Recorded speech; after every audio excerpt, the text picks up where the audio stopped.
Muito bem-vindo ao nosso treinamento e desenvolvimento pessoal e profissional, patrocinado pelo Transformacional Conteúdo. Eu sou Márcia Cardoso, professora, conteudista, palestrante, escritora, life coach, analista de perfil comportamental e empreendedora. A minha maior habilidade é trabalhar com desenvolvimento humano. Tenho 7 pós-graduações concluídas e 2 em andamento. E é um prazer, novamente, receber você aqui. O tema da palestra de hoje envolve amar o próximo como a si mesmo. E acredite, não falaremos sobre religião. Isso é muito particular e pessoal de cada um. Mas vamos falar sobre o amor ao próximo como a si mesmo através de habilidades comportamentais. Sabemos que o mercado de trabalho exige um relacionamento interpessoal satisfatório. E não só o mercado de trabalho, mas principalmente as nossas relações e relacionamentos pessoais e particulares.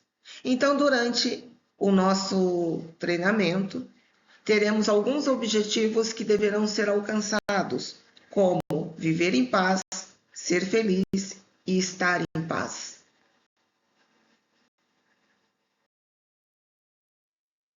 Quem amamos é fácil. Ser gentil com um bebê lindo é tarefa prazerosa. Ser amigável com nossos amigos fraternos é uma delícia, mas e o contrário? Também seria fácil? Você já notou que muitas vezes você sofre influência do meio onde você está inserido?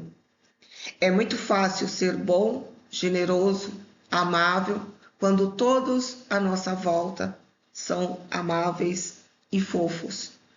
Mas e o contrário? Será que também seria fácil? Será que se você estivesse inserido num ambiente feio, ríspido, desastroso, você continuaria sendo gentil, amável, fraterno? Ou você se deixaria corromper? E seria realmente uma corrupção? Ou seria apenas o seu eu interno vindo à tona? Quem realmente é você?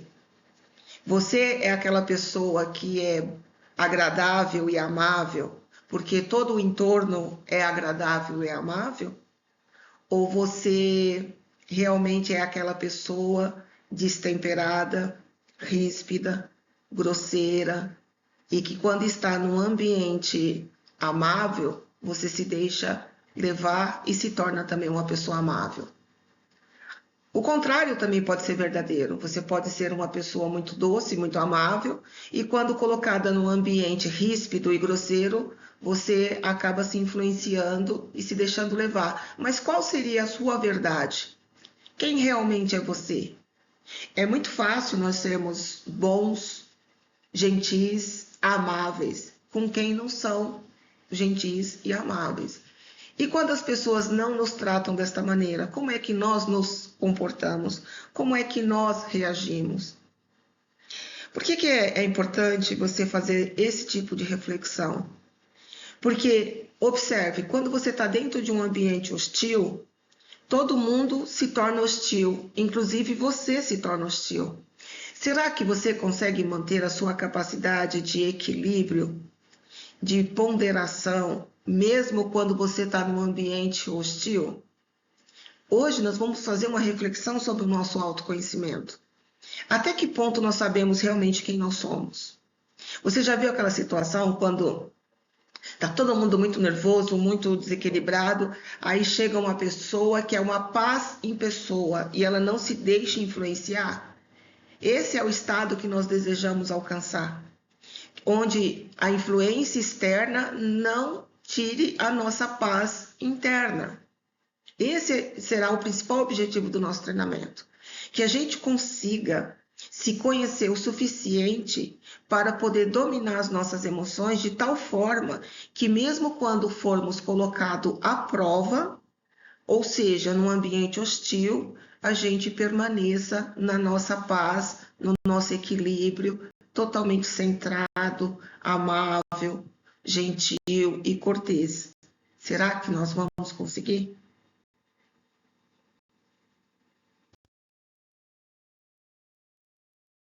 Estamos cercados de pessoas diferentes de nós e por muitas vezes pessoas que não nos têm simpatia, empatia, compaixão e perdão. E apesar dessas constatações, temos que ter um relacionamento interpessoal, amar o próximo como a nós mesmos.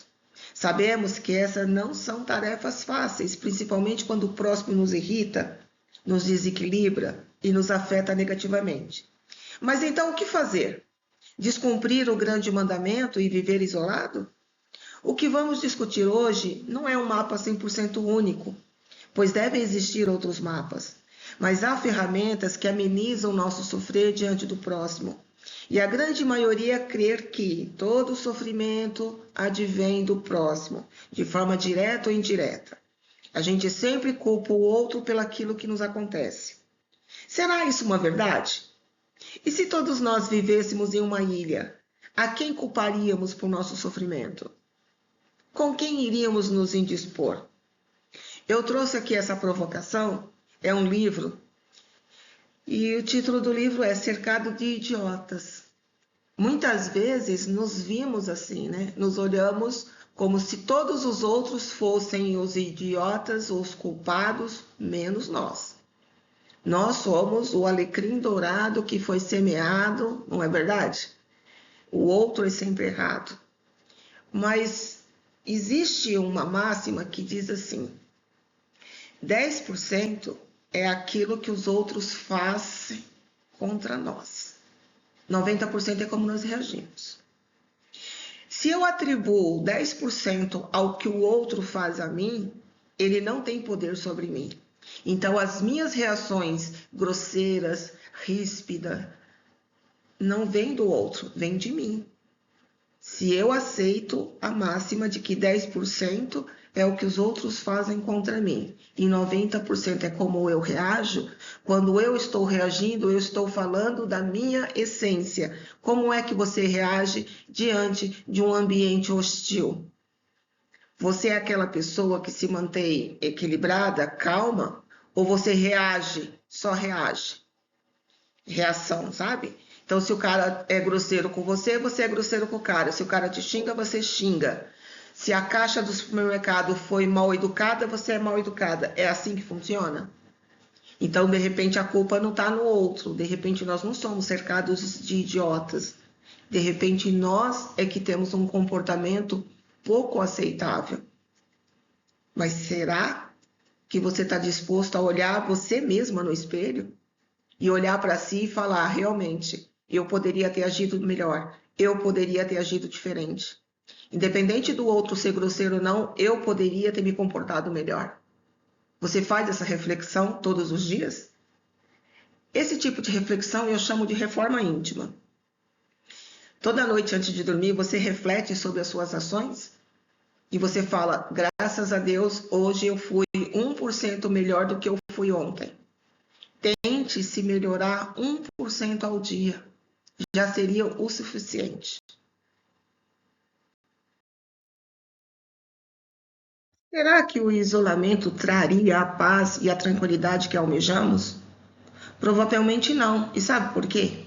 Porque está gravado na sua consciência as palavras de Jesus, onde você deve amar seu próximo como a si mesmo. No seu íntimo, você sabe o que é certo. Você sabe o que precisa ser feito. Viver isolado faria você se sentir falho diante da sua consciência. No seu íntimo, pois o isolamento seria um subterfúgio para você descumprir o que foi gravado na sua consciência. O sofrimento aparece pela forma que nos relacionamos com as outras pessoas. E ele fica acentuado por nossas expectativas elevadas. Muitas vezes sofremos porque esperamos que os outros ajam de acordo com a nossa vontade. Quando eles falham, nós nos machucamos. Por outro lado, a convivência também é a maior fonte de cura e apoio. O ser humano precisa do outro para superar momentos difíceis. A nossa própria mente pode se tornar autora do nosso sofrimento. Sabemos que a dor física é inevitável, mas o sofrimento mental nasce dos nossos próprios desejos e apegos internos. Quem segue o conselho de amar o próximo sem fazer qualquer distinção está obedecendo ao mandamento do Senhor Jesus. Independente de religião, Quando a gente coloca em prática amar o próximo como a nós mesmos, nós estamos exercendo uma forma de relacionamento interpessoal muito bem aceita e satisfatória no mercado de trabalho também. Então, se você começa a se relacionar com os teus parentes, com a tua mãe, com o teu pai, com teus filhos, com teus amigos, com teus irmãos, com teus primos, olhando para essa máxima de amar o próximo como a si mesmo, você vai primeiro, você vai fazer uma análise sobre si mesmo e buscar o seu autoconhecimento, e depois você vai olhar para o outro com muita generosidade. Você vai procurar conhecer o perfil dele, qual é a comunicação que ele usa. Você vai usar de empatia, você vai usar de gestão de conflitos, porque você vai sempre tentar seguir aquilo que está gravado na sua consciência, até mesmo o inconsciente, que você precisa saber se relacionar com o próximo de forma amorosa, respeitosa e equilibrada. Então, se a gente começar a olhar esse mandamento apenas como uma questão religiosa, a gente fala, mas como eu não estou falando de religião, então eu não preciso fazer isso. Mas não, esse mandamento não é sobre religião. Esse mandamento é a essência da vida feliz. Se você quer ter felicidade na sua vida, quer viver bem, quer viver em paz, você precisa aplicar essa regra na tua vida em todas as esferas. Imagine você saber se relacionar no ambiente de trabalho, no mercado de trabalho, com teu chefe, com teu colaborador, com teu subordinado de forma respeitosa, tratando-o da mesma maneira que você gostaria de ser tratado.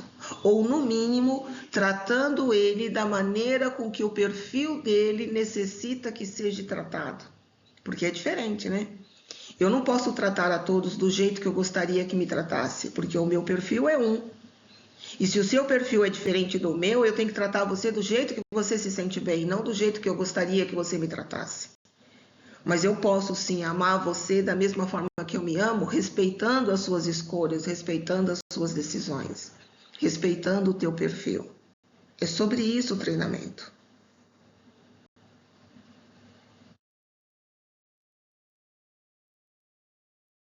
Por tudo isso, precisamos compreender e buscar mecanismos de como lidar com o nosso próximo, cumprir o mandamento e ainda encontrar nessa relação satisfação e compleição da verdadeira essência do que é viver. Ninguém é capaz de amar o próximo sem amar a si próprio. Então a gente vai falar muito sobre amor, principalmente do amor para consigo mesmo, do respeito para consigo. Depois que eu começo a me amar e ter respeito por mim, eu passo a olhar para o outro, tentando também amá-lo, respeitá-lo e ter um relacionamento interpessoal satisfatório.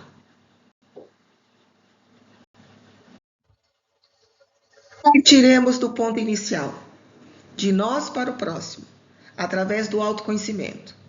Então, são essas questões que você precisa começar a responder imediatamente. Quem eu sou? O que eu gosto? O que eu não gosto? Como eu me comunico? O que me traz alegria? O que me entristece? O que me aborrece? O que me satisfaz? O que me deixa radiante? E por aí vai. O autoconhecimento é o ponto de partida para qualquer relacionamento. Você consegue responder todas essas questões assim rapidamente, sem precisar de muita reflexão? Você se conhece o suficiente para saber quem você é, do que você gosta, do que você não gosta, como você se comunica, o que traz alegria para você, o que te deixa triste, o que te aborrece, o que te deixa satisfeito, o que te deixa radiante. Se você precisa parar para refletir profundamente sobre essas questões, é sinal que você não se conhece. Porque essas seriam perguntas que você deveria responder assim na ponta da língua. Você consegue responder isso na ponta da língua? Você realmente se conhece? Está na hora de olhar para você.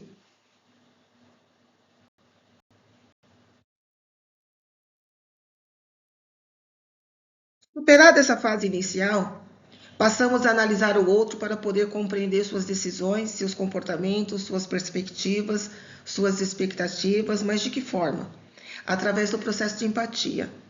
Olha só que interessante, muitas vezes a gente tem o hábito de querer apontar o dedo para o outro, né? E esquece que quando eu aponto o dedo para o outro, tem 3 voltados para mim. Mas se eu começar a olhar o outro com o olhar da empatia, eu preciso entender quais são as perspectivas e expectativas e até mesmo a história de vida do outro para poder compreendê-lo. Empatia não é sentir o que o outro sente, é compreender que mesmo que não faça sentido, o sentimento do outro é real na realidade do outro. Empatia é respeitar o que o outro sente, sem tentar diminuir, podar ou tentar trazer o outro para a sua realidade. Você se considera uma pessoa empática? Sabe bem a diferença de simpatia e empatia? Sabe a diferença de pena, simpatia, empatia e compaixão? Será que você sabe? Mais adiante, nós falaremos a respeito das diferenças de pena, simpatia, empatia e compaixão. Mas antes, eu quero falar com você a respeito das diferenças que existem de nós para os outros. O outro, ele é diferente de nós. E ser diferente não significa defeito, mas um diferencial. Quando eu olho para o próximo e tento enquadrar o comportamento dele dentro daquilo que eu acho aceitável, eu estou sendo desrespeitosa e não estou amando o próximo como a mim mesmo. Porque eu preciso primeiro entender que o próximo, ele tem diferenças e diferenciais. Um deles seria a geração. Como é que eu posso querer que uma pessoa que é da geração Baby Boomer se comporte como a mim? Como é que eu posso querer que uma geração alfa se comporte como eu me comporto? E eu sou geração X. Só pelo fato de nascermos em gerações diferentes, nós temos perspectivas de vidas diferentes, nós temos expectativas diferentes. Conhecer as características das gerações Baby Boomer, X, Y, Z e Alpha pode ajudar a lidar melhor com o outro. Mas não se esqueça jamais, sempre quando você apontar o dedo para o outro, haverão pelo menos 3 apontados de volta para você. E ao invés de ficar procurando defeito no outro, procure compreender. Quem sempre procura defeito no outro, geralmente está fugindo daquilo que ainda não teve coragem de encarar em si mesmo. Então, já que a gente está falando que a gente precisa amar o próximo para ter habilidades comportamentais aceitáveis. E para amar o próximo, primeiro eu preciso me conhecer profundamente e depois olhar para o próximo com um olhar de interesse. Aí eu começo a analisar o outro. Quem é o outro que está diante de mim, que está se relacionando comigo? Primeiro, eu vou identificar qual é a geração que ele nasceu. De acordo com a geração que ele pertence, eu vou ver que ele tem experiências, expectativas e perspectivas diferentes das minhas. É um processo esse de conhecimento. Hoje a gente está falando de autoconhecimento e de conhecimento do outro. E eu vou trazer para você, e estou trazendo as ferramentas que você precisa validar. Até mesmo para que eu haja com empatia com o outro, eu preciso conhecer a história do outro. Entende? Então, é um processo. O processo de empatia começa quando eu me interesso pelo outro e vou olhar para ele verdadeiramente focado na história dele. Então, vamos analisar quem é o outro. Sabemos que o processo de empatia e análise das gerações pode ajudar muito nos relacionamentos. Além dessas, nós temos também a comunicação não violenta e o famoso perfil comportamental. Então, hoje, o que a gente precisa entender? Que eu estou querendo que você reflita sobre o seu comportamento e que você comece a observar o outro, para que você chegue ao cumprimento do mandamento de amar ao próximo como a si mesmo. Para poder conhecer o outro, eu quero que você use o processo de empatia, que você estude as gerações para poder identificar como que o outro se comporta, que você entenda a importância de você se aprofundar no estudo da comunicação não violenta E para esse tema, você vai ter uma aula específica só de comunicação não violenta. E você vai aprender a reescrever o seu diálogo com o próximo. E vai também fazer uma aula específica sobre perfil comportamental. E esse é novo e atualizado, e mesmo que você já tenha feito, você precisa refazê-lo. Então, tudo isso voltado para que você cumpra o grande mandamento e se sinta feliz. É essa a busca que a gente está norteando. Que a gente fique bem, equilibrado. O mundo pode estar caindo à sua volta, mas se você estiver em paz consigo, tudo vai dar certo. Agora, se você estiver em conflito interno, quando estiver com a sua mente atordoada, se você estiver infeliz, olha, o mundo pode estar um paraíso. Se você não estiver bem, nada vai ficar bem. Então, o processo precisa ser o contrário. Eu quero que você identifique quem você é, descubra verdadeiramente, não aquela historinha mentirosa que você conta para você mesmo, né? Que você é educado, que você é gentil, que você é isso, que você é aquilo. Pode parar. Eu quero que você olhe para você de verdade. E aquilo que você identificar que é uma característica não muito agradável, você mesmo pode moldá-la, você pode modificá-la. E depois disso, eu quero que você comece a olhar para o outro com interesse. Quem é o outro que está se relacionando comigo? Qual a geração dele? Qual o perfil comportamental dele? Como é que eu posso me comunicar com ele de forma não violenta? Como é que eu vou usar empatia com essa geração? Ah, ele é baby boomer. Ah, ele é Z, ele é alfa, ele é X, ele é Y. Como é que eu tenho que tratar essas pessoas? Eu sei que falando assim parece ser algo muito fácil, mas não é, né? Ser bom quando todos à nossa volta são bons é muito fácil. Ser bom quando as pessoas à nossa volta são maus e ruins, é aí que o amor ao próximo deverá prevalecer. Eu vi certa vez um anúncio que falava assim, né? O mal pode fingir ser bom e gentil. Já pensou nisso? Pessoas que são ruins, né? O mal pode fingir ser bom e gentil. Mas pessoas boas e gentis não podem fingir ser más. Então, quando você vir um comportamento maligno em alguém, acredite, é quem eles realmente são. Você entendeu? O mal, ele pode se fazer de bom, mas o bom, ele não consegue se fazer de mal. Então, se em algum momento ele se fez mal, não é fingimento. Ele conseguiu mostrar a verdadeira face dele. Então, é sobre isso.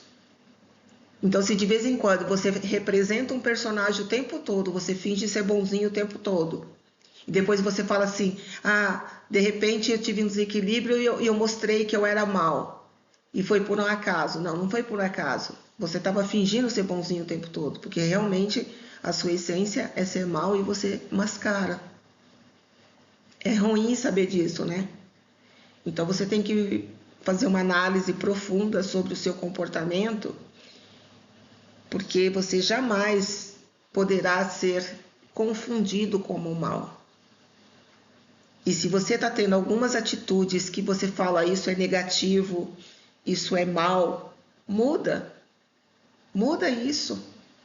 Conhecereis a verdade vos libertará. É sobre isso. A verdade sobre nós nos liberta. Quando você olha para você mesmo e você fala, nossa, eu tive uma atitude que não foi boa, foi ruim. Eu agi como uma pessoa má e eu não quero isso para minha vida porque isso está me fazendo sofrer. Só o fato de você reconhecer que você agiu como uma pessoa má, isso significa que você não é má. Porque as pessoas que são más verdadeiramente, elas sequer reconhecem que erraram. Elas sequer fazem esse tipo de reflexão. Porque elas não aceitam, para elas isso é inadmissível. Então, sempre quando você se deparar com uma situação que você fez e você sentir vergonha da sua atitude e você falar assim, poxa, eu poderia ter feito melhor, isso é sinal que a sua essência não é má. Você é uma pessoa boa que escorregou como todo ser humano e que é capaz de mudar. Porque a partir do momento que eu faço uma reflexão sobre uma atitude minha, eu consigo mudá-la. E se eu faço uma reflexão porque eu não gostei dela e me envergonho dela, eu consigo tirar ela da minha realidade. Agora, se eu não conheço aquilo que eu estou fazendo de errado e eu acho que tudo que eu faço é certo, eu não vou mudar nunca. E tem pessoas que praticam o mal todos os dias, é grosseiro com todo mundo, é ríspido com todo mundo e acha que é o jeito dele e fala assim: esse é o meu jeito. Quem quiser ser meu amigo, me aceite como eu sou. Eu nasci assim. É a síndrome da Gabriela. Eu nasci assim, vou viver assim, vou morrer assim. Quem quiser me aceitar, que aceite assim. Eu sou assim. Essa pessoa que acha que não precisa mudar e que nasceu assim, vai viver assim, morrer assim, ela não consegue sequer reconhecer que ela está errada. Então o mal está predominando dentro dela. Porque se você faz o contrário, faz uma reflexão e fala assim, peraí, as pessoas não têm culpa de eu estar chateado, de eu estar aborrecido. Eu não posso ser grosseiro com as pessoas. Mesmo quando as pessoas forem grosseiras comigo, não é meu direito atacá-las, porque daí eu estaria descumprindo o mandamento, amar o próximo como a si mesmo. É profundo isso. Nem sei se você está preparado para ouvir essas coisas, mas no meu íntimo eu tinha que vir aqui falar a respeito disso. As escolas, né, e o mundo, ninguém fala mais sobre amor. E o amor não é uma coisa piegas, não é algo místico, não é conto de fada. O amor, ele é real, só o amor mesmo transforma as relações. Falar de amor não é fraqueza, é nobreza. Hoje nós vivemos num mundo onde a única coisa que importa são os ganhos e dígitos financeiros e ganhos materiais. E a sociedade está ficando embrutecida, fria, impessoal, e é um passando por cima do outro querendo ganhar mais, ter mais aquisições, é materialismo. Só que nunca se ouviu falar tanto de uma sociedade doente, uma sociedade que vive com ansiedade, com estresse e com depressão. Nunca se ouviu falar tanto em suicídio. Por quê? Porque as coisas materiais e essa ânsia de ter, sempre ter mais, não te traz felicidade, não te traz paz interior, não te traz alegria. Te traz um sossego momentâneo quando você tem dígitos na sua conta, mas isso não compra o amor, não compra o respeito, não compra a dignidade, não compra amar o próximo como a si mesmo. Por isso que a gente precisa falar desses assuntos. Por mais que a gente saiba que nem todos entenderão, somente aqueles que estão preparados para ouvir. E eu espero que você seja a pessoa que vai ouvir essas palavras e que vai passar a fazer uma reflexão sobre o seu comportamento, sobre as suas atitudes. E pergunte a si mesmo, você realmente tem refletido aquilo que está gravado na sua consciência? Você se ama? Você se respeita? Você ama o teu próximo como a si mesmo?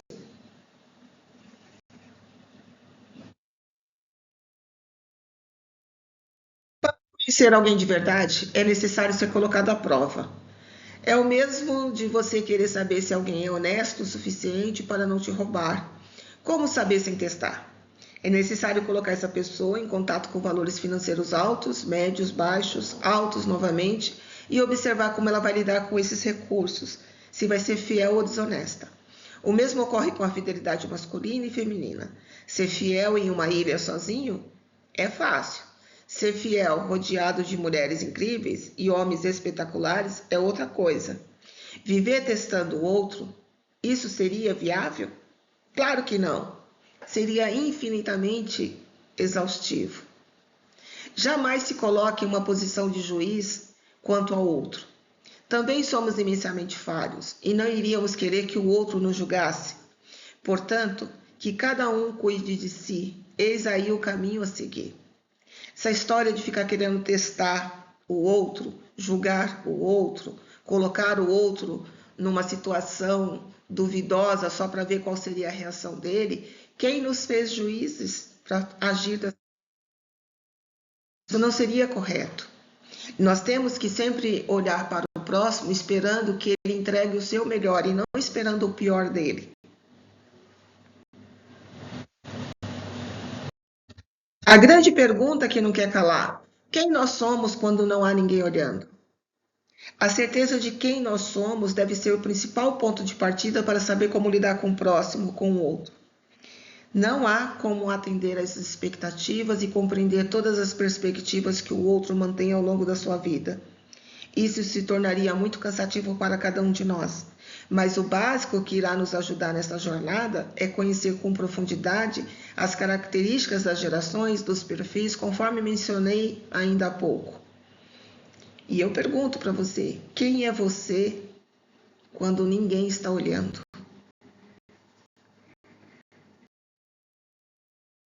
Ter um relacionamento interpessoal com uma pessoa que vive perguntando sempre a mesma coisa. Como não se irritar? Se você usar a sua mente a seu favor, saberá que ao olhar o outro com empatia, levar em consideração a geração a qual ela pertence, você já saberá em como lidar com essa pessoa, sabendo que devido à geração dela, é natural que ela busque a segurança na confirmação de perguntas repetitivas. Existe uma situação chamada misofonia, que é aquela coisa, o som ele entra direto no cérebro e o sistema límbico que ele analisa a emoção e raiva, ele joga para uma reação imediata. Então, assim, é uma ligação direta entre a audição e o centro da raiva sem filtro. Então, se você não usar a sua mente para justificar o outro, você vai entrar nesse processo de misofonia. Tudo que entra te irrita, aí você já fica ali nervoso, porque você não avaliou. Então, se tem algum barulho que é realizado perto de você que te traz irritação, mas se você usar o teu cérebro a teu favor e refletir sobre por que o outro está agindo assim, talvez você não chegue nesse estado de irritação profundo.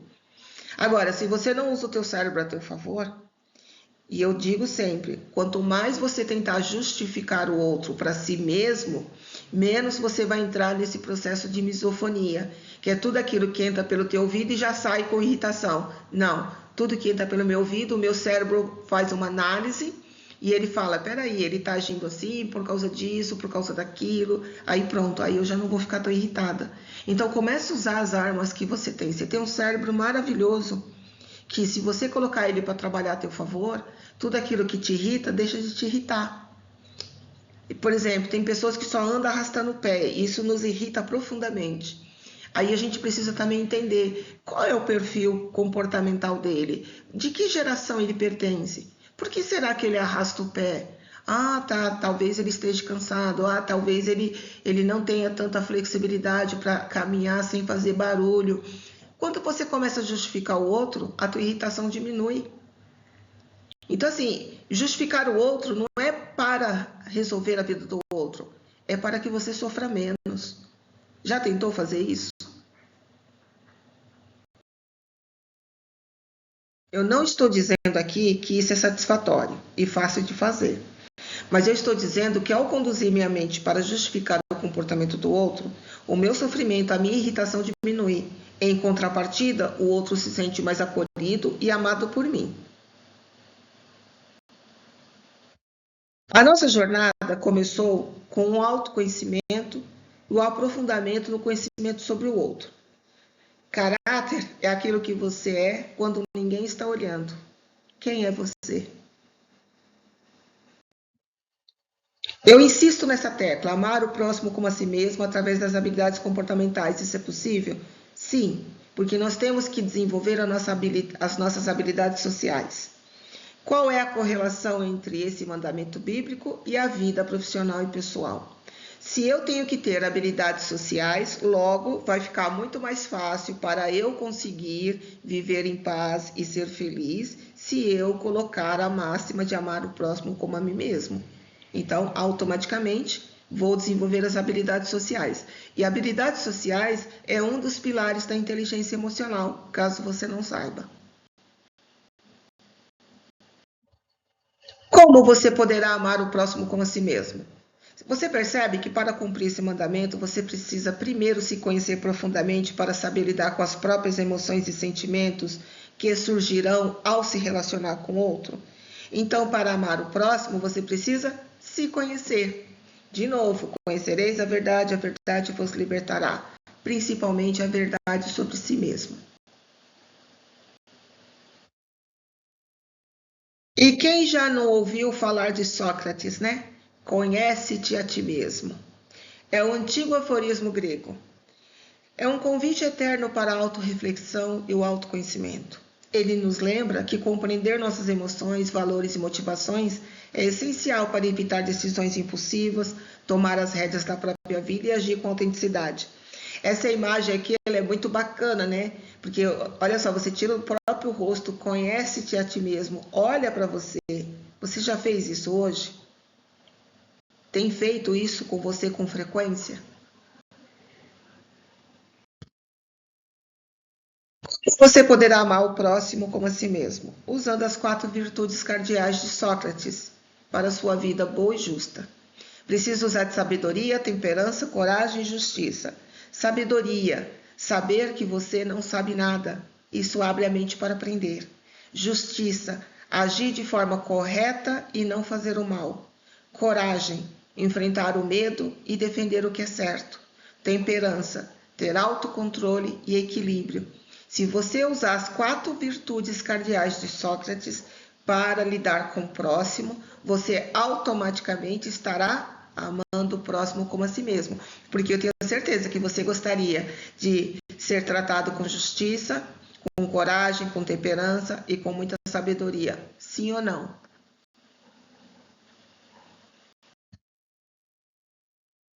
Que você vai poder amar o seu próximo como a si mesmo sem prejudicá-lo. De que forma? Usando as 3 peneiras de Sócrates para evitar fofocas. Antes de falar algo, pergunte se é verdade, se é bondade, se é necessidade. Eu trouxe aqui a lógica das 3 peneiras de Sócrates. E eu gostaria que você sempre fizesse essa profunda reflexão. O que você tem a dizer? Precisa mesmo dizer? Se você realmente precisa dizer, você vai fazer a seguinte pergunta: é verdade? Se não é verdade, guarde para você. Se for verdade, você vai para outra peneira. Vai acrescentar algo de positivo? Não, não vai acrescentar nada. Então guarde de novo para você e não conte. Ah, não, vai acrescentar sim, vai acrescentar algo positivo. Então você vai para a terceira peneira. É útil de alguma maneira? Se não for útil de alguma maneira, então você guarda para você. Se for útil, então você comenta. Então, se tudo aquilo que você for passar a falar em relação ao outro, você usar as 3 peneiras, você vai sempre perguntar: é verdade? Vai acrescentar algo positivo? É útil de alguma maneira? Você só vai comentar se tiver 3 sim. Se tiver um não em qualquer um deles, você para por aí, você não comenta. Eu adotei isso para minha vida. É maravilhoso. Então, adota isso que vai dar um divisor de águas. Essa história de sair passando adiante, agora tudo é fake news, né? Por que é fake news? Porque as pessoas sequer verificam se é verdade. Então, qualquer coisa que você for falar, coloque esse crivo. Às vezes você está aborrecido e você quer chegar em casa e quer discutir com o irmão, ou com a mãe, ou com o pai, ou com o vô, com o vó, sei lá, com o primo. Primeira coisa que você vai perguntar para você: eu preciso mesmo dizer estas coisas? Ah, eu preciso, senão vou explodir. Mas é verdade o que eu vou dizer? Sim, é verdade o que eu vou dizer. Vai acrescentar algo de positivo? Não. Talvez vai ter uma ruptura, a gente vai brigar e vai se separar. É útil de alguma maneira? Olha, iria fazer com que eu me sentisse um pouco melhor, mas iria implodir a casa toda. Então não conta, então segura a tua onda. Então vai lá, pega um papel, desabafa por escrito e não despeja o lixo em cima do outro. Nós temos que parar de jogar o nosso lixo em cima do outro. Às vezes a gente está revoltado conosco porque não atingiu um objetivo que queria e começa a arrumar culpados. Isso é jogar o nosso lixo em cima do outro. Quem nos deu o direito de jogar lixo no outro? Tem que fazer esse tipo de reflexão. É um treinamento reflexivo, gente.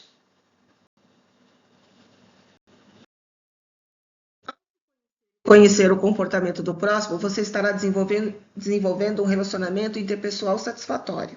Isso você já está convencido. O próximo passo para amar seu próximo como a si mesmo seria ter uma comunicação não violenta. O problema não é aquilo que você fala, mas como você fala. Se você pretende amar seu próximo como a si mesmo, você passará a usar uma comunicação assertiva, usando os pilares da comunicação não violenta.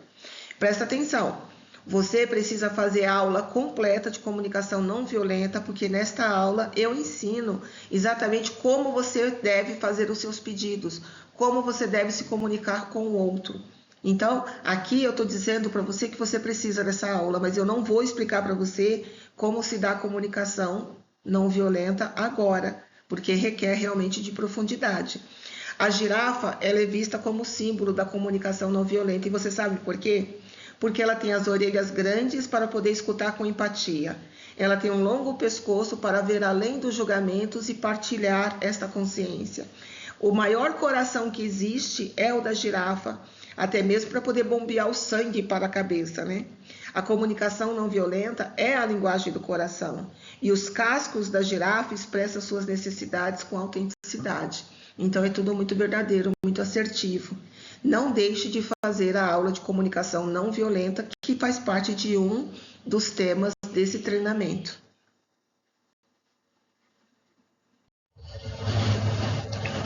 A outra ferramenta que você deve utilizar é usar de empatia para com o próximo. Essa é uma forma de demonstrar amor. Não confundir empatia com simpatia. Enquanto a simpatia se mantém como telespectador distante, a empatia se aproxima e participa, buscando olhar pela ótica do outro, sentir pelo sentir do outro, observar pela perspectiva do outro e ouvir com ouvidos de escutar. Eu coloquei aqui para você, ouvir não é o mesmo que escutar, não. Para ouvir, a gente usa o ouvido. Para escutar, a gente usa o coração.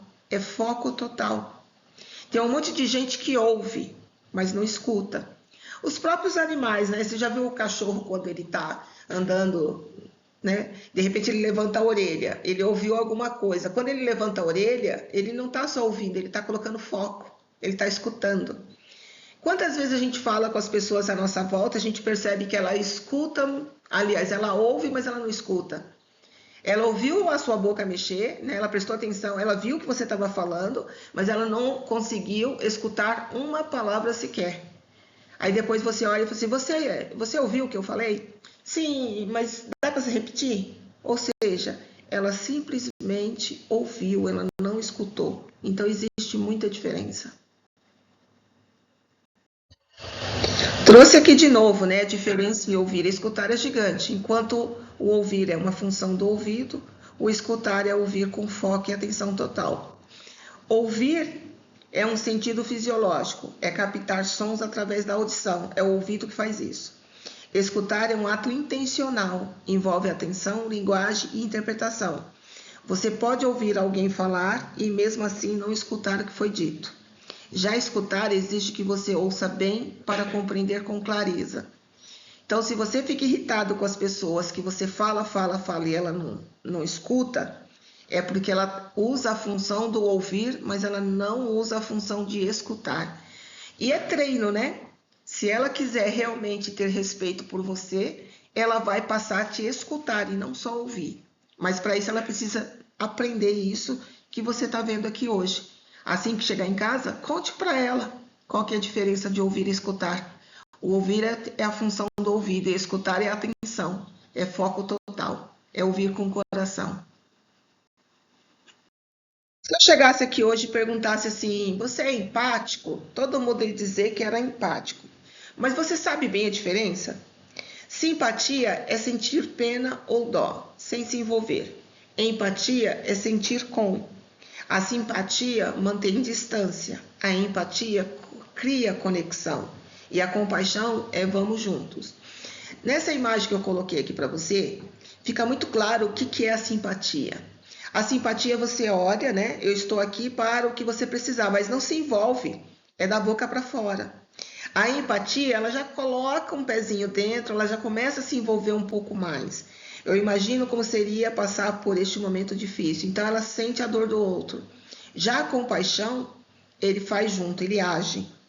Você, em que estágio você está? Você usa de simpatia, você descobre que a pessoa está passando por uma necessidade e dá uma palavra amiga, mas não se envolve? Ou você já absorve um pouquinho, se envolve, se coloca no lugar do outro e depois usa de compaixão. No próximo slide eu vou mostrar para você os níveis dessa níveis de pena e compaixão. É diferente. Então, antes de você chegar nesse nível de compaixão, você passa pela pena, simpatia e empatia. No próximo eu te explico.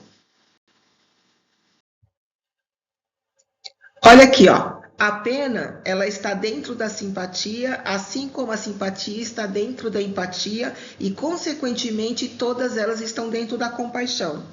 São níveis. Você se sensibiliza com a pena, avança para a simpatia, se aprofunda com a empatia e se conecta com a compaixão. A pena faz você olhar para o outro, não faz você agir e compreender a experiência do outro. Então, se você fica só na pena, você fica isolado. Você sentiu pena, mas você não compreendeu a experiência do outro e não agiu para ajudar o outro. A simpatia já faz você olhar um pouquinho mais, mas também você não chega a agir como você agiria na compaixão. A pena é o nível mais baixo, né? Enquanto que o nível mais alto é a compaixão, onde você age e compreende a experiência do outro. Quais níveis você tem percorrido? A maioria de nós, tá? A maioria, ela para aqui na simpatia. Eu sinto por você. Mas ela não age para agir e não entende a experiência do outro. Se você já está no nível de empatia, eu sinto com você, eu choro com você, eu participo com você, já está no nível muito bacana. O ideal é que você chegue nesse nível de compaixão. Eu estou aqui para ajudar. Então, além de compreender o outro, eu estou ali agindo, estou realizando. Raridade você encontrar pessoas que tenham compaixão. As pessoas oscilam, elas estão muito aqui em pena e simpatia, pena e simpatia. Pena e simpatia não traz ação para ajudar o outro, tem que ser empatia e compaixão. Que nível você está? Consegue avaliar? Outra ferramenta que eu trouxe aqui para você é usar de autorresponsabilidade para demonstrar o quanto você ama o seu próximo. Isso também é um dos passos dessa jornada. Quem usa os pilares da autorresponsabilidade não fica se vitimizando, julgando, culpando e atacando o próximo. Você já ouviu falar sobre as 6 leis da autorresponsabilidade? Será que você as aplica? Vamos olhar individualmente cada uma delas. O pilar da lei de autorresponsabilidade é cale-se em vez de criticar. Se você não tem nada de bom ou útil para falar sobre alguém, não diga nada. Passa um zíper nessa boca, é a melhor coisa que você faz. O segundo pilar é dê sugestões em vez de reclamar. Reclamar só faz barulho. Sempre ajude a melhorar a situação com ideias novas. Reclamar nunca exigiu esforço, né? Você simplesmente abre a boca e solta todo o lixo que você tem em cima do outro. Mas se colocar na linha de frente para buscar solução, isso exige coragem. E é aí que muita gente se perde. Prefere apontar o erro de longe, sem perceber que só quem mergulha no problema de verdade tem chance de transformar alguma coisa. Você tem sido quem nesta relação? Você é o cara que fica o tempo todo reclamando? Abrir a boca para reclamar é fácil, eu quero ver você buscar ideias para resolver o problema. O terceiro pilar, ele está muito relacionado com o segundo. Então, para de reclamar e busca solução em vez de culpado. Pare de perguntar de quem é o erro. Pergunte, o que eu posso fazer agora para resolver? E lembre-se, se é para buscar culpados, busque solução. Culpar pode até aliviar momentaneamente, mas só a solução transforma. E pensa aí internamente, o que está ao seu alcance para realizar agora? Ao invés de reclamar, busque soluções. O pilar é pare de se fazer de vítima, né? Se é para se fazer de vítima, faça-se de vencedor. É muito ruim conversar com pessoas que são vitimistas. A vítima sempre chora e culpa a vida. O vencedor age para vencer os desafios. Você tem sido vítima ou vencedor? Está sempre achando que você é vítima da vida? que você é um vitimista. O vitimista acha culpado. O outro é culpado da sua infelicidade. Se tudo te acontece de ruim, não é culpa sua. Você é azarado. Para com isso. A decisão da sua vida está nas suas mãos. Todo dia você tem uma escolha: levantar ou ficar deitado, tomar banho ou ficar sujo, se alimentar ou ficar com fome, sair para buscar um emprego ou ficar deitado, trabalhar com honestidade ou ser desonesto, estudar ou ficar perdendo meu tempo. Todo dia você tem escolha. Você não é vítima. Você é fruto daquilo que você escolheu. Você é autor da sua história. Para de delegar as consequências para quem não fez nada. É plantio e colheita. Tudo que te acontece foi você que plantou, mesmo quando você não fez nada. Não fazer nada é uma escolha, porque você poderia ter feito algo. Então, para de se fazer de vítima. Faça-se de vencedor. O Pilar, ele fala o seguinte: aprenda com os erros em vez de justificá-los. Para de dar desculpa para suas falhas. Use cada erro como um professor para o futuro. Admitir nossos erros é aceitar que não somos perfeitos. Justificá-los é mostrar o quanto somos fracos. Escuta isso. Eu quero que você escuta isso várias vezes. Justificar os seus erros é mostrar o quanto você é fraco. Para de se justificar. Quem justifica está sempre errado. Se precisa justificar é porque você já errou, cara. Para de justificar. Assume que você errou e que você vai mudar e que você vai melhorar. Justificar não é a saída. Corrigir e aprender com os erros, sim.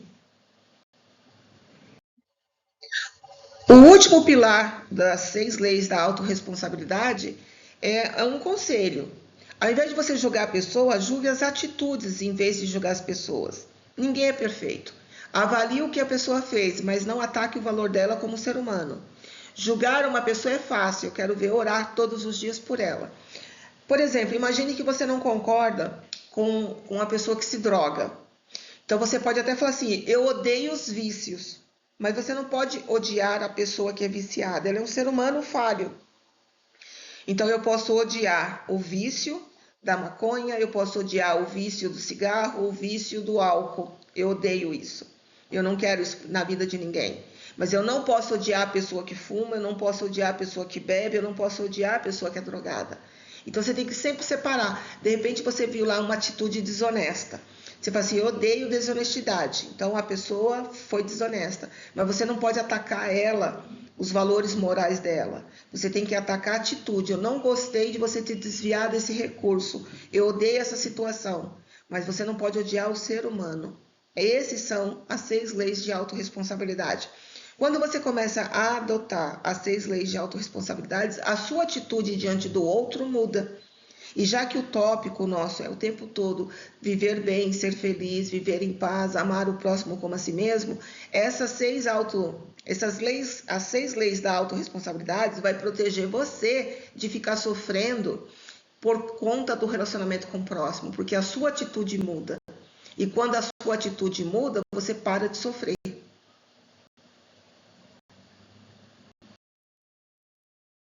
Estamos vendo hoje nos leva a buscar um relacionamento interpessoal satisfatório.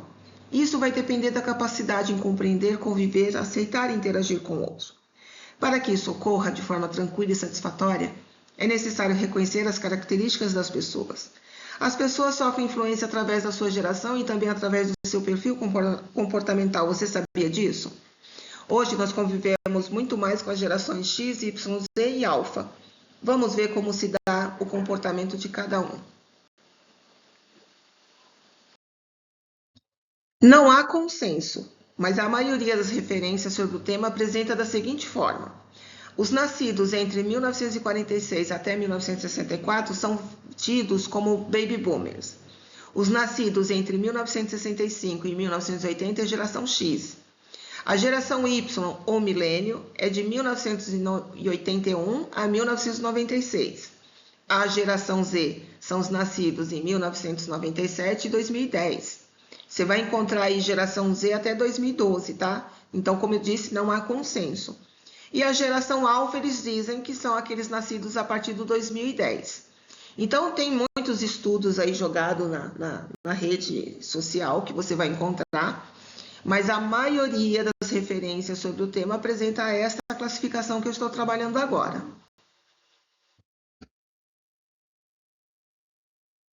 Buscando entender ainda a evolução das gerações, eu fui um pouco mais fundo.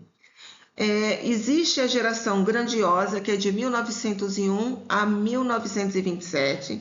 Eles foram fortalecidos pelas dificuldades e unidos por um propósito e reconstruíram-se após crises globais. Eles estão agora com cerca de 99 anos. Nós tivemos também o Silenciosa, é uma geração silenciosa, que foi de 1928 a 1945. Eles são reservados, foram moldados pela guerra e valorizam estabilidade e papéis tradicionais. Aí vem os baby boomers, que vocês já estão habituados a ouvir falar por causa do mercado de trabalho, que é de 1946 a 1964. Eles são prósperos, otimistas e influentes, peças-chave nas mudanças culturais e sociais. A geração X é de 1965 a 1980. O comportamento deles são independentes e adaptáveis, navegaram por mudanças econômicas e avanços tecnológicos. A geração Y, que foi 1981 a 1996, eles são conectados, diversos, conscientes socialmente, valorizam experiências e estilos de vida flexíveis. A geração Z foi de 1997 a 2012. São nativos digitais, adaptáveis, com visão global, priorizam inclusão e acesso instantâneo. A geração Alpha 2003 a 2024, eles são totalmente imersos em tecnologia e IA, exploradores curiosos desde cedo. E a geração Beta, que são os que nasceram de 2025 para frente. É a primeira geração a crescer em plena era da inteligência artificial avançada e da realidade imersiva.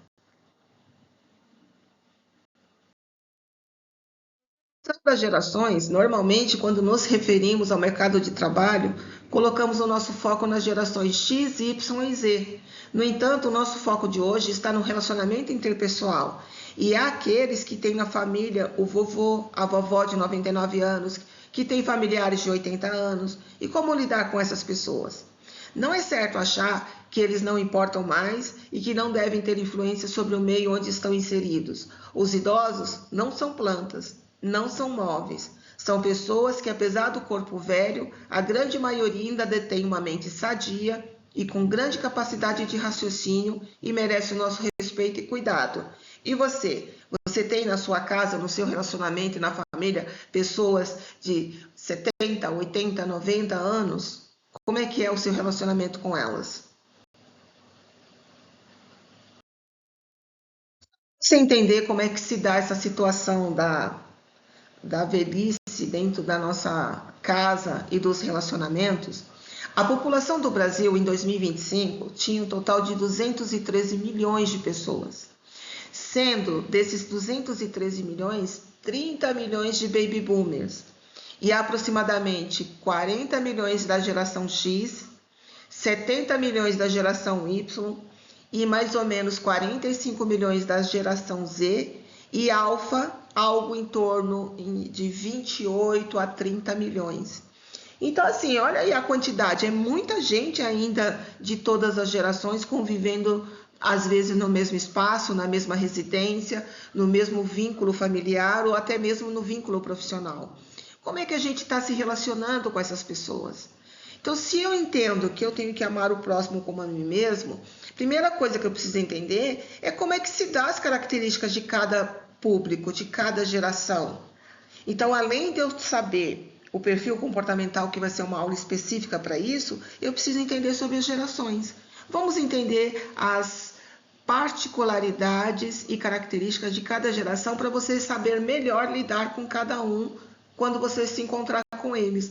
Então, pela faixa etária, você vai saber se ele é X, se ele é Y, se é baby boomer, se é alfa, combinado? E ó, baby boomers surgiram após o fim da Segunda Guerra Mundial, onde os soldados voltaram para casa e conceberam bebês numa mesma época. Daí o termo em inglês, explosão de bebês. Hoje essas pessoas estão acima dos 62 anos, muitos já estão aposentados e outros ainda no mercado de trabalho, onde valorizam um emprego fixo e estável, se importando mais com a sua experiência do que com sua capacidade de inovação. Os que exercem funções de chefia chocam-se diretamente contra as gerações mais jovens, no que diz respeito aos seus ideais, o que ocasiona um contraste de comportamento e valores considerável, que já é apreciado com grande cuidado nos setores de gestão de pessoas e desenvolvimento estratégico das organizações, que por sua vez tentam administrar positivamente os conflitos e reverter as diferenças em potenciais de atuação. Eles inventaram o workaholic, que é viciado em trabalho. Ou pelo menos, muitos deles sofrem de seus efeitos.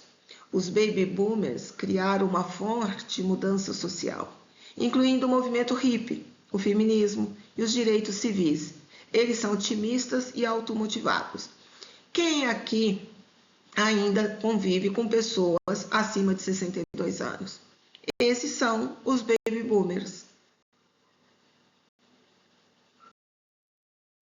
Comportamento dos baby boomers, os analistas de mercados dizem que essa geração sofre pouca influência da marca no momento da compra. Eles não se influenciam facilmente por outras pessoas e são mais firmes e maduros nas suas decisões. As outras características que eles possuem são padrão de vida estável, preferência por qualidade e não quantidade. Eles sabem o que quer e não é influenciado por terceiro.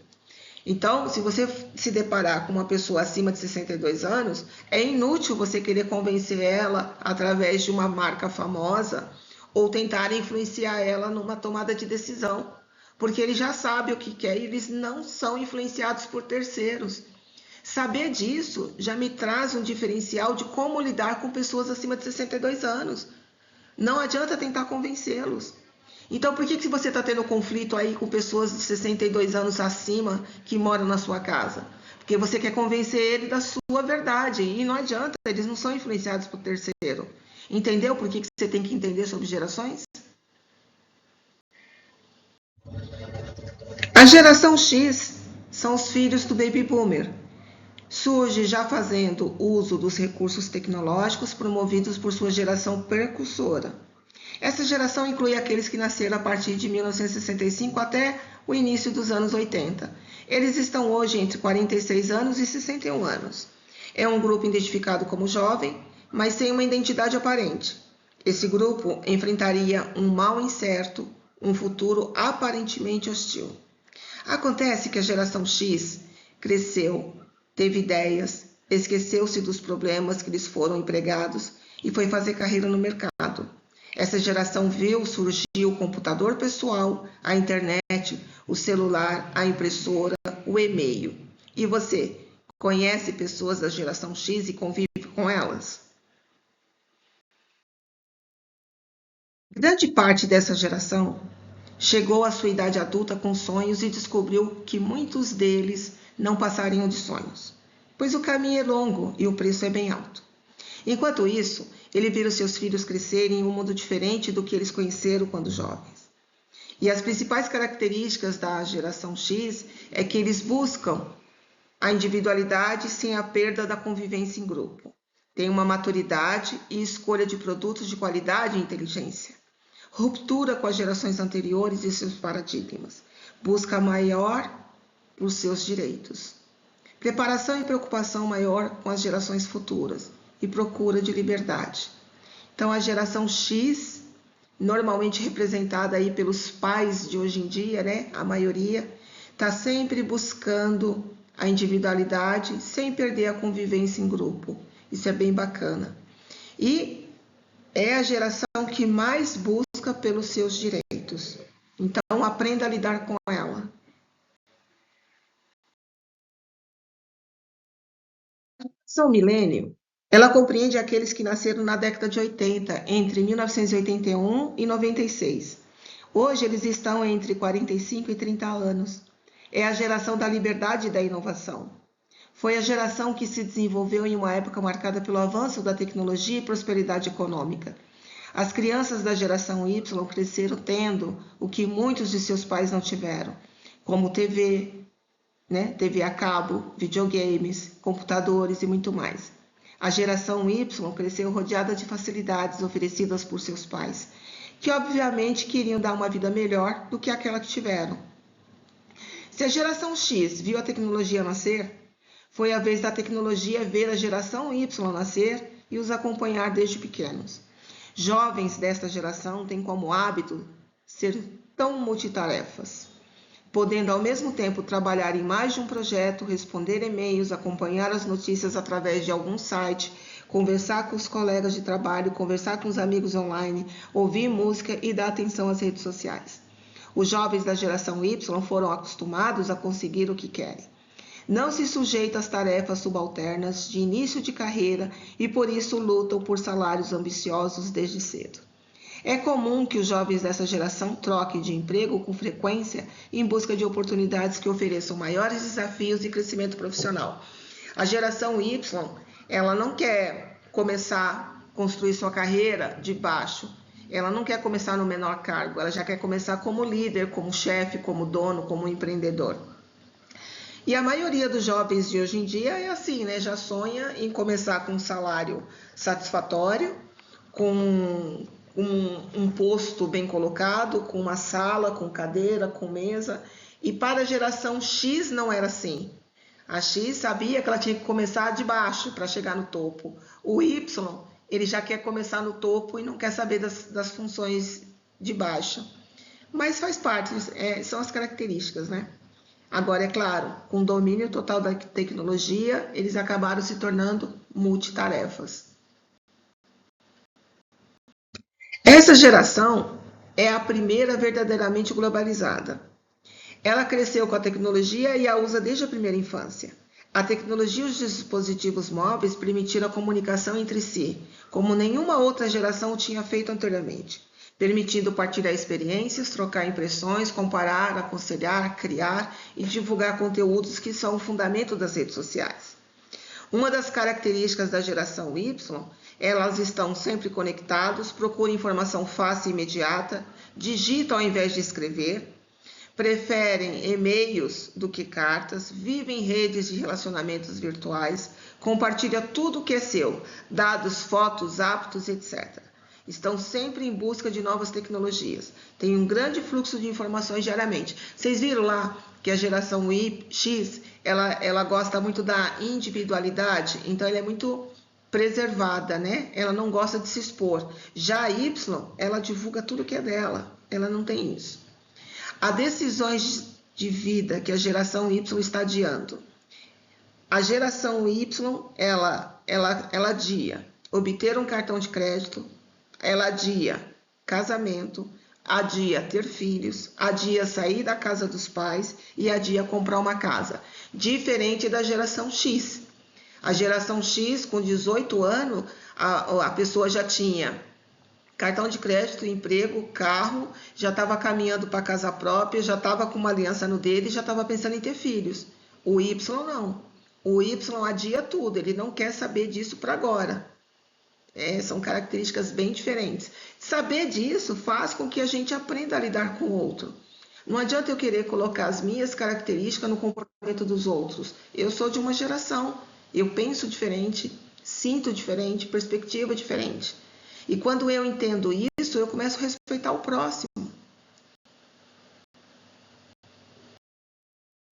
A geração Z compreende os nascidos de 97 a 2012 e está ligada intimamente à expansão exponencial da internet e dos aparelhos tecnológicos.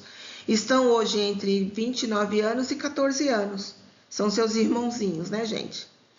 As pessoas da geração Z são conhecidas por serem nativas digitais, estando desde pequenos já familiarizadas com a internet e todas as suas possibilidades, com o compartilhamento de arquivos constantes, com smartphones, tablets e principalmente estando sempre conectadas e ligadas ao que acontece em tempo real. Integrantes dessa geração nunca viram um mundo sem computadores. E como informação não lhes falta, estão a um passo à frente dos mais velhos, concentrados em adaptar-se aos novos tempos o tempo todo.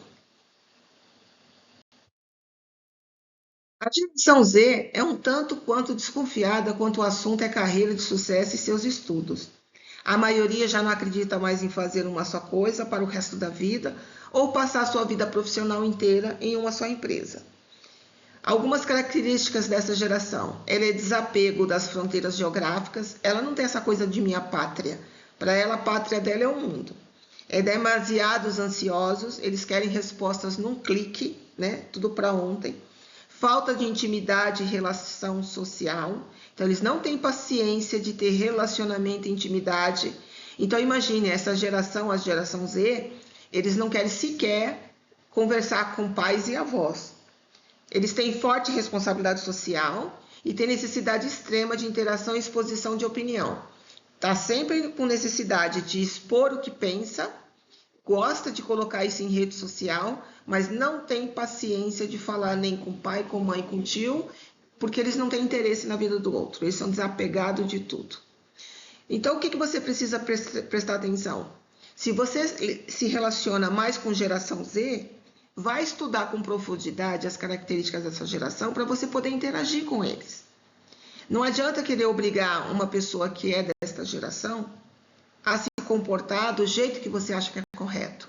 Respeitar a individualidade do próximo é nosso dever. Geração Alfa? Nunca ouviu falar? Pois é, eles nasceram depois de 2013 e já ganharam atenção suficiente para se tornarem tema de documentário. A grande diferença dessa geração para a geração Z é a interação com a tecnologia desde o nascimento. Quem nunca viu um bebê que mal anda mexer com a maior naturalidade no smartphone? Eles parecem muito mais inteligentes do que nós. Esses estão com 13 anos para baixo. A geração alfa vive um momento em que se preza a diversidade e a espontaneidade. Não é necessário ter um papel definido, cada um tem suas subidentidades.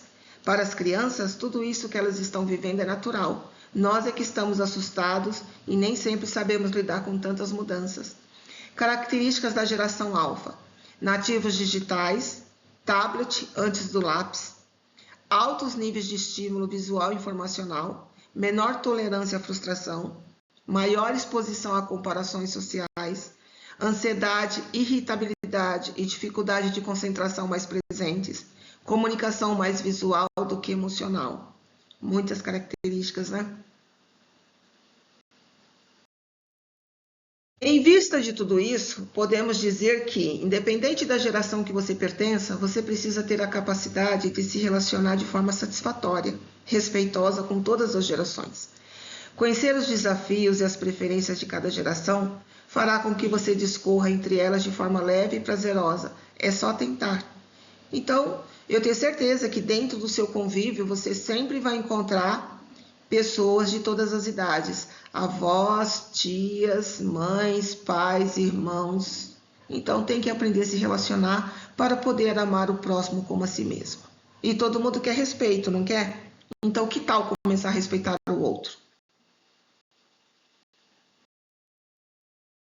Então, para amar o próximo, você precisa se conhecer. O autoconhecimento pode advir através de ferramentas como a avaliação de perfil comportamental. Ela fará com que você conheça melhor e, consequentemente, passe a reconhecer o perfil do outro. Esse é um passo certo na direção certa.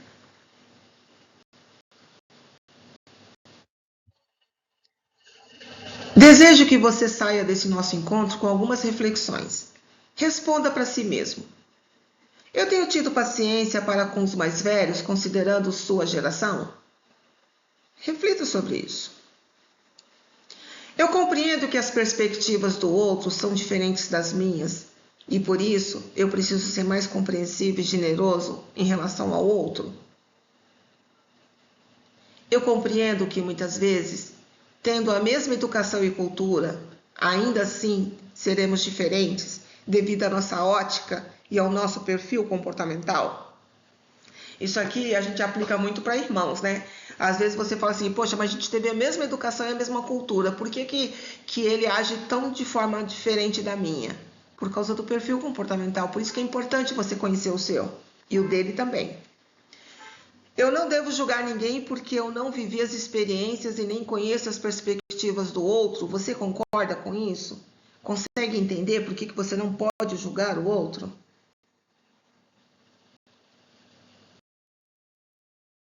Eu realmente sei quem eu sou? Nós abrimos o nosso treinamento com algumas provocações. Você realmente se conhece? Quando eu fico contrariado e vem a explosão no meu comportamento, esse eu é o verdadeiro eu? Ou é apenas um desequilíbrio momentâneo? Quem é o seu verdadeiro eu? Quem é você quando se sente desrespeitado?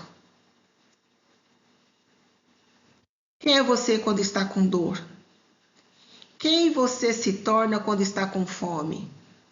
Quem é você quando não está limpo, sem banho e sem higiene? Quem é você quando está sem dinheiro? Se você conseguir identificar você em todas essas situações desafiadoras, o seu autoconhecimento será muito genuíno, será profundo. Responda isso com paciência. Pega o PDF desse treinamento e responde essas questões no caderno, se autoanalisa. Vai fazer um bem danado para você.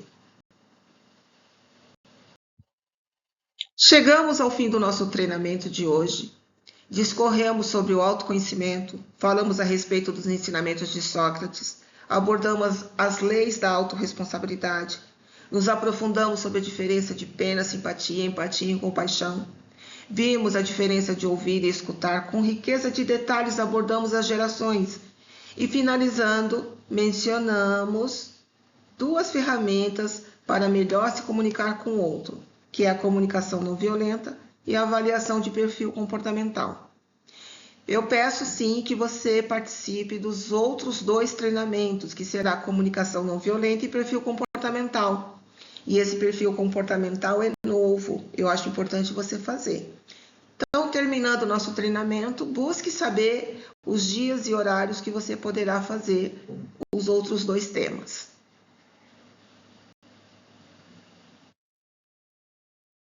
Peço que você acesse o formulário a seguir para registrar sua presença e avaliar o nosso treinamento.